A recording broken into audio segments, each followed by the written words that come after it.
Now, according to Sisonke Mgwebi, who's consultant at Frost Sullivan, Africa's technology market is deeply influenced by three pivotal factors, namely price, people and power. She joins us now to discuss this mix and how it can be strengthened to grow the industry. Sisonke, it's always a pleasure. Thank you for being with us this afternoon. Thank you for having me. I appreciate it. Wonderful. Let's start off by speaking about technology and price, because I think price is possibly one of the most sensitive issues on the African continent, because it's so complex, I think. Let's talk about how currency issues affect the conversation around pricing on the continent. That isn't a problem. So when it comes to some of the technologies that have to be used, especially in the enterprise space, where Frost have seen that currency fluctuations do pose a problem when our currencies go down, the others go up. That's something that is an issue. So there are ways companies are trying to mitigate against that through certain contracts that they hold so that it's a constant price. But it is an issue that is why we are trying to use local solutions, try to have local companies use hard code from outside if necessary, but then use that to solve problems on our grounds to kind of help mitigate against that currency fluctuation. And also with the regulation, when it comes to that soft power aspect of the political framework and the regulations, being able to support new entrants into the market from the ground up will help build competition and help them reduce that reliance on that external support.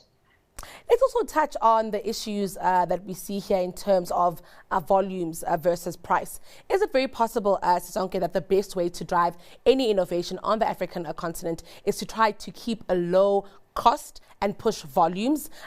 Is that an important strategy for anybody who would like to innovate on the continent to understand?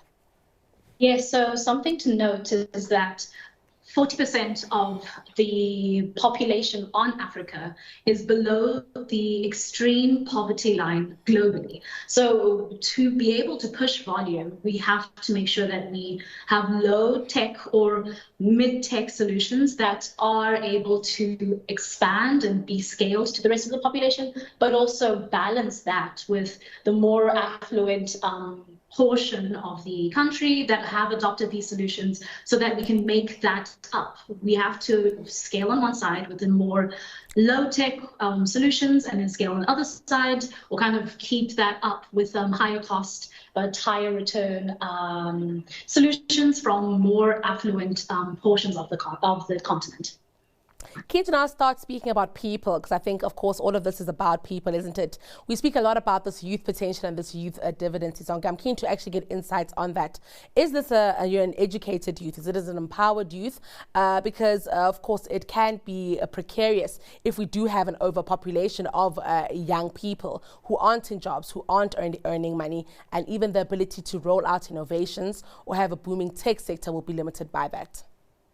So when it comes to people, it is that aspect of the new youth and the existing people need to be reskilled and upskilled, but also the infrastructure that will support that underneath them. So we at Frost have a investment barometer where we look at investments within various sectors, and especially the ICT sector, where we try and understand how then can we support this growing youth into being able to be part of the digital transformation. Because it's important. It could be a burden if there are too many people that cannot get jobs, but the technology aspect of our continent, the eagerness of youth to adopt these technologies is very promising. And also building that infrastructure underneath that to support it is very important. You also spoke about, a local solutions here. So let's speak about people and local people solving for this, Sisonke, and why the competitive edge is with, the locals, the things that they understand to ensure that we're accurately rolling out the right solutions.